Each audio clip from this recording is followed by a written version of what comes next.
എവിടെ രുക്മാവതി അമ്മ ഷാരടി മാഷ്?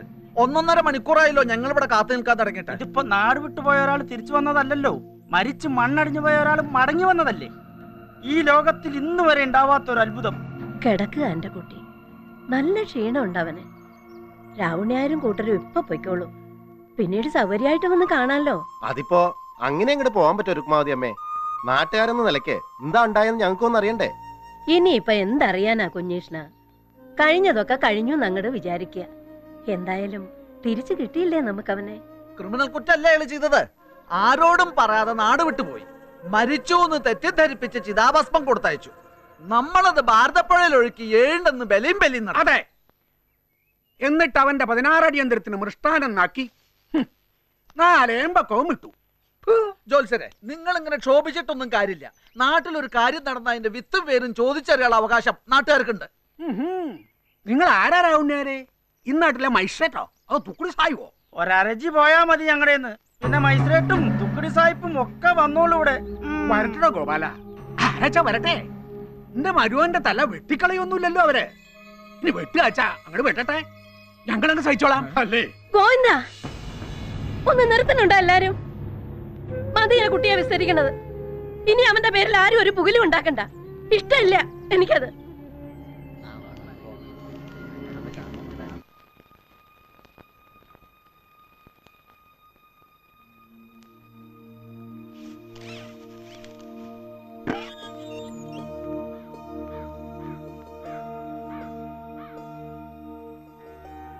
എന്റെ കുട്ടിയെ, നീ ഇങ്ങനെ ഇതിന്റെ അകത്ത് അടച്ചു പൂട്ടിക്കിടന്നാൽ എങ്ങനെയാ? ആകെ വല്ലാണ്ടായിരിക്കണു നീ. ഞാൻ പറയുന്നതൊന്ന് കേക്കണ്ട കുട്ടിയെ. ഈ മുടിയൊക്കെ വെട്ടി കുളിച്ചു വാ നീയേ. കൃഷ്ണന്റെ അമ്പലം വരെ പോണം നമുക്ക്. ഒരുപാട് വഴിപാടുകൾ നേർന്നിട്ടുണ്ട് മുത്തേ നിന്റെ പേരിൽ അമ്മ. ഞാൻ എങ്ങോട്ടുമില്ല. ആളുകളുടെ മുഖത്ത് നോക്കാൻ എനിക്ക് വയ്യ. എല്ലാവരുടെയും മുന്നില് ഒരു പരിഹാസ കഥാപാത്രമായി പോയില്ല എന്നൊരു തോന്നല്. കാലദോഷം കൊണ്ട് അങ്ങനെയൊക്കെ ഉണ്ടായി. ശ്രീരാമചന്ദ്രൻ കിടന്നില്ലേ കാട്ടില്, അതും 14 വർഷം. അതച്ഛൻ്റെ ആജ്ഞ നിറവേറ്റാൻ, അമ്മയ്ക്ക് കൊടുത്ത വാക്ക് പാലിക്കാൻ. ഞാനോ ചതിക്കല്ലായിരുന്നോ ഞാൻ എല്ലാവരെയും? ഭരതാ, കിടന്നോളൂ കിടന്നോളൂ. കാറൽ മണ്ണ വരെ ഒന്ന് പോവാ ഗോവിന്ദ മാമ. ഒരു കല്യാണാലോചന ശരിയാക്കിയിട്ടുണ്ട് ഇവക്ക് ഞാൻ. ചൊവ്വാദോഷം എന്ന് പറഞ്ഞ് കുടുങ്ങിക്കിടക്കുകയല്ലേ കുട്ടി ഇവിടെ. നിന്റെ പ്രാർത്ഥനയും കൂടെ ഉണ്ടാവണം ഭരത, ഒക്കെ നേരെ ആയിക്കോളൂ.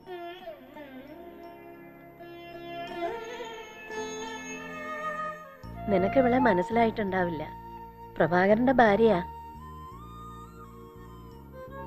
കുറച്ച് ദിവസമായി സുഖമില്ലാഞ്ഞിട്ട് വീട്ടിൽ പോയിരിക്കായിരുന്നു. മോളെ, ദാ ഏട്ടൻ, ഇവിടുത്തെ ഇനിയത്തെ കാരണോര്.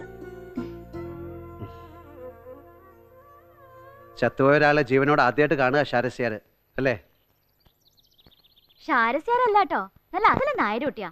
പട്ടാമ്പിന്ന് കട്ടോണ്ട് വരായിരുന്നു പ്രഭാരേട്ടൻ. 4-5 കൊല്ലായിട്ട് ലോഹ്യത്തിലായിരുന്നു അത്ര ഇവര് തമ്മില്. പുന്നാരം പറഞ്ഞു നിന്നാലേ എനിക്ക് നേരം പോവും. ഞാൻ പോയിട്ട് വരാം. ഇത് നീ ഋഷികേശിന്ന് കൊണ്ടുവന്ന പറ്റിയല്ലേ?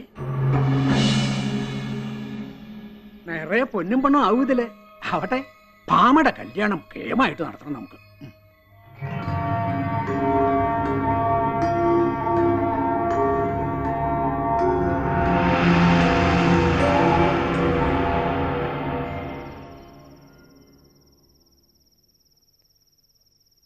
ഹിമാലയത്തിൽ നിന്ന് വന്നപ്പോൾ ഉണ്ടായിരുന്ന ജടയും മുടിയും പോയപ്പോൾ തന്നെ നിനക്കൊരു ഐശ്വര്യം വന്നു. ആട്ടെ, എന്താ നിന്റെ ഭാവി പരിപാടികൾ? ഒന്ന് ശ്രമിച്ചാൽ ആ പഴയ ഉദ്യോഗം തിരിച്ചു കിട്ടില്ല നിനക്ക്. ഒരു ജന്മത്തിൽ തന്നെ എത്ര ജന്മം ജീവിച്ച് തീർത്തു ഗോവിന്ദമാമേ. ഞാൻ മാഷായി, എഴുത്തുകാരനായി, സന്യാസിയായി, ഒടുക്കം വടക്കേ ഇന്ത്യയിൽ എവിടെയോ കിടന്ന് സമാധിയുമായി.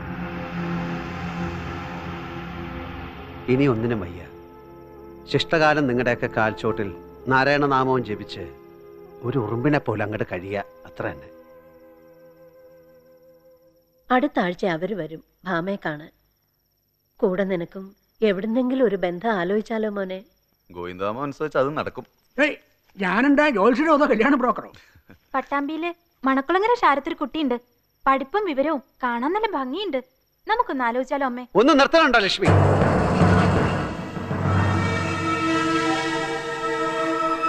പെണ്ണ് കാണലും പേരെടുക്കലും ഒന്നും വേണ്ട എനിക്ക്.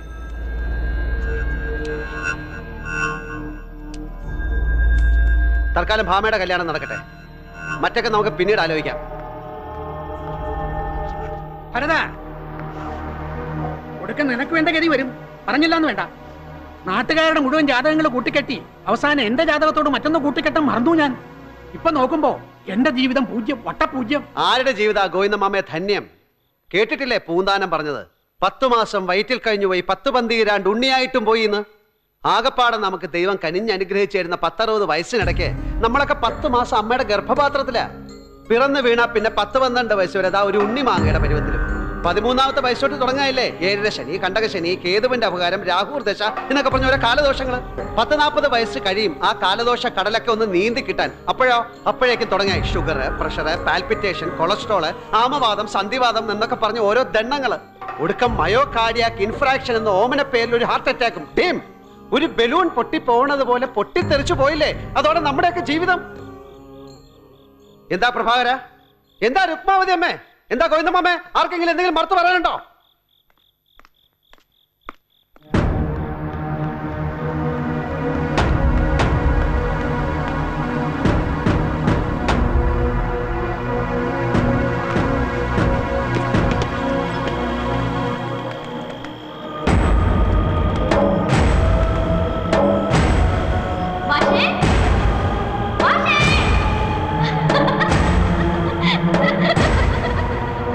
ഭരത,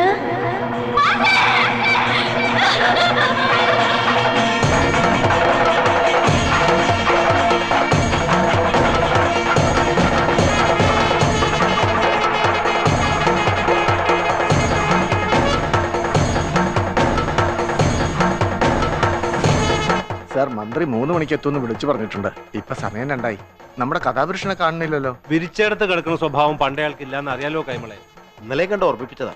കാത്തു നിൽക്കാൻ സമയമില്ല. മാഷും ഹരീഷും കൂടി എവിടെ നിന്നായാലും അയാളെ പൊക്കിയെടുക്കണം. അല്ലെങ്കിൽ പത്രക്കാരുടെ മുമ്പിൽ മാനം കെടും നമ്മള്. ഹരീഷ് വാ. ക്ഷമിക്കണം സാർ, ഇത്ര മാത്രം അങ്ങോട്ട് കൊട്ടിഘോഷിച്ച് ആനയിക്കാൻ ഇയാളെന്താ സർവജ്ഞപീഠം കയറി വന്നേക്കണ ശങ്കരാചാര്യരോ? എന്താ ശങ്കരൻകുട്ടി മാഷ്ക്ക് ഇത്ര സംശയം? പണ്ഡിതനാവാൻ മൂത്ത് മുരടിക്കണമെന്നുണ്ടോ? അസൂയപ്പെട്ട് മൂർധാവിലെ മുടി നരപ്പിക്കണ നേരം കൊണ്ട് ആ സ്റ്റേജിനടുത്തേക്ക് ചെന്ന് അവിടുത്തെ കാര്യങ്ങളൊക്കെ ഒന്ന് ശ്രദ്ധിക്കും മാഷേ. ആ ഭരതപിഷാരടി മാഷി ഇങ്ങോട്ടെങ്ങനെ വന്നോ കേശവ? ഇന്നലെ കുറച്ച് പുസ്തകം എടുത്ത് എന്തൊക്കെ റെഫർ ചെയ്യാനുണ്ടെന്നും പറഞ്ഞ് പോയതാ, പിന്നെ കണ്ടിട്ടില്ല. ഇനി അയാളെ ഏത് പാതാള ലോകത്താ തിരയേന്റെ ഈശ്വര? മറ്റെവിടെ ഇല്ലാത്ത സ്ഥിതിക്ക് ഇനി ഇപ്പൊ അവിടെ തന്നെ ഉണ്ടാവും മാഷ്.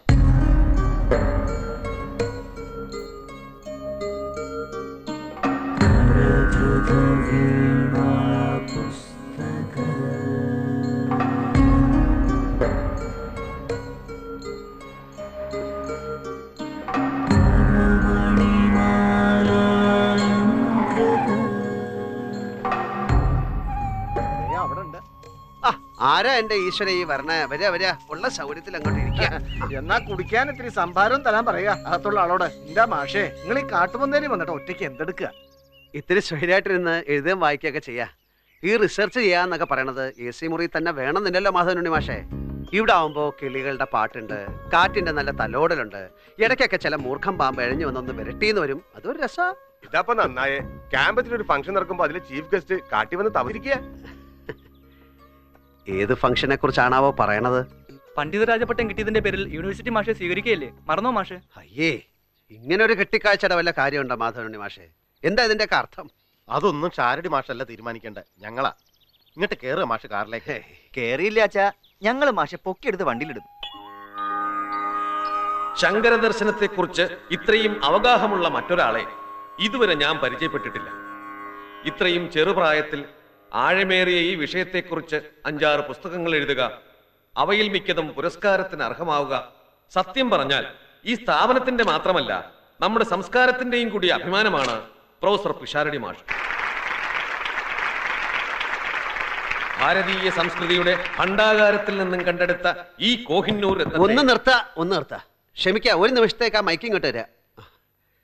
ഗുരുജനങ്ങളെ, ബഹുമാനപ്പെട്ട മന്ത്രി പറയണത്ര വലിയ കാര്യങ്ങളൊന്നും ഞാൻ ചെയ്തിട്ടില്ല.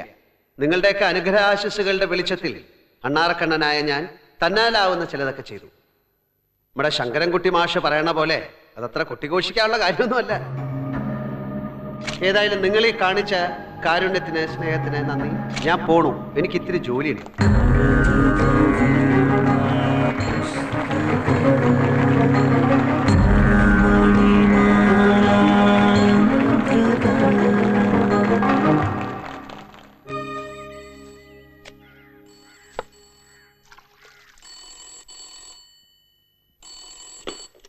ഹലോ, ആ അമ്മയാ. ദാ കൊടുക്ക അച്ഛന്. ഗുരുവായൂരുന്ന് ഹരിയാ. ഹലോ, നിങ്ങളവിടെ 41 ദിവസം ഭജനം ഇരിക്കാൻ പോയതോ അതോ ഒന്ന് കുളിച്ചു വിടാൻ പോയതോ? അച്ഛന് വിശ്വാസം ഇല്ലാച്ചാൽ ലതയോട് ചോദിക്ക്. ശരിക്കും ഇവിടെ മീര മടങ്ങാൻ കൂട്ടാക്കണില്ല. ആ, നീ നിന്റെ ഭാര്യ നാക്കെടുത്താ കള്ളവല്ലാണ്ട് പറയൂ. അച്ഛന് വിശ്വാസം ഇല്ലാച്ചാല് ഫോൺ ലതയ്ക്ക് കൊടുക്കാം. ഹരിടാച്ച, ഇത് ഞാനാ ലത. എനിക്കറിയാം. ഊട്ടിയിൽ പോയിട്ട് ബാലൻസ് വെച്ച ഹണിമൂൺ നിങ്ങൾ ഗുരുവായൂർ ആഘോഷിച്ചു അല്ലേ? സത്യമായിട്ടും പറയാ, മീര മടങ്ങാൻ കൂട്ടാക്കഞ്ഞിട്ടാ. നിർമ്മാല്യം തൊഴിലും ചീട്ടാക്കലും പ്രസാദം വാങ്ങലും. അവക്കിവിടെ മേൽശാന്തികള് വലിയ തിരക്കാ. തന്നെ മീരയുടെ വെപ്രാളം കണ്ടാ തോന്നുക പണ്ഡിതരാജപ്പട്ടം കിട്ടിയത് അവൾക്കാന്നാ. വല്ലാത്തൊരച്ഛനും അച്ഛനൊത്തൊരു മോളും. ഭരതൻ എന്തോ സമ്മാനം കിട്ടിയതിന് ഇവളെന്തിനാ കിടന്ന് പിടയ്ക്കുന്നത്? പിടയ്ക്കൂടി, അവൾ പിടയ്ക്കും. മീരയുടെ ആരാ ഭരതൻ?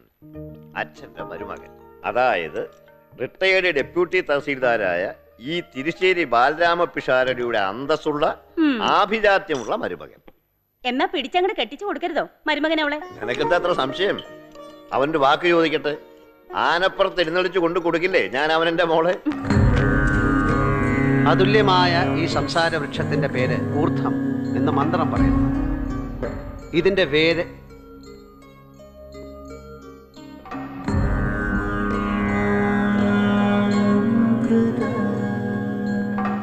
ബ്രഹ്മം സദാ ഈ രൂപം ധരിക്കുന്നുവെന്ന് ശങ്കര ഭവൽപാദ് വിവേക ചൂടാമണിയിലൂടെ സമർത്ഥിക്കുന്നു.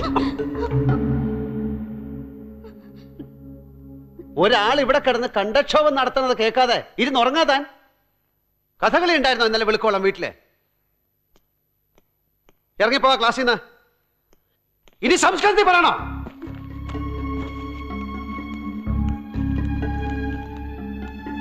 ആ, എവിടാ പറഞ്ഞു നിർത്തിയ? ബ്രഹ്മം സദാ ഈ രൂപം ധരിക്കുന്നുവെന്ന്. മാഷേ, മാഷേ,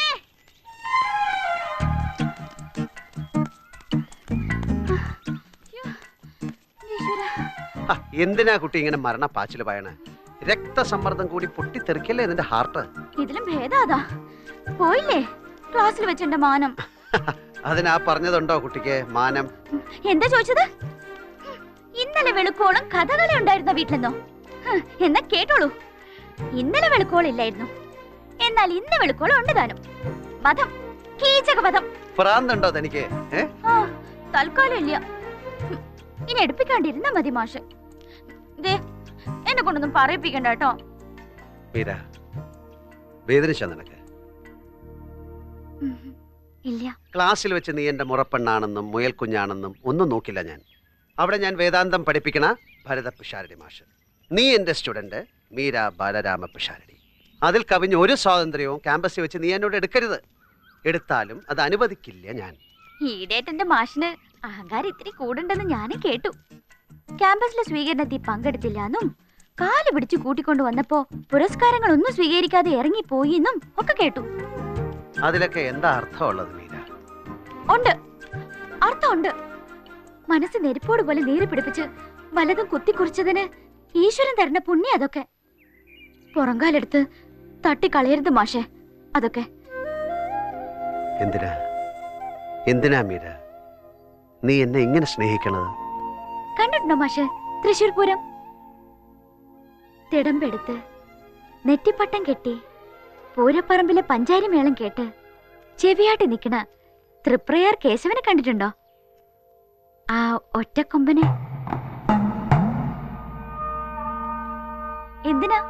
എന്തിനാ കുട്ടികൾ അതിനെ സ്നേഹിക്കണേ, ആരാധിക്കണേ? ആ തലയെടുപ്പൊന്ന് കാണാൻ, ആ ചിഹ്നം വിളി ഒന്ന് കേൾക്കാൻ, പിന്നെ അതിന്റെ വാലിലെ ഒരു രോമം വെട്ടിയെടുത്ത് വളച്ചു കെട്ടി ഒരു സ്വർണമോതിരം ഉണ്ടാക്കി വിരലിലിടാൻ, മനസ്സിന്റെ പേടി മാറ്റാൻ, ജന്മത്തിന് മോക്ഷം കിട്ടാൻ. ഇതിലപ്പുറം പറയാനുള്ള വേദാന്തം ഒന്നും ഞാൻ പഠിച്ചിട്ടില്ല എന്റെ മാഷേ.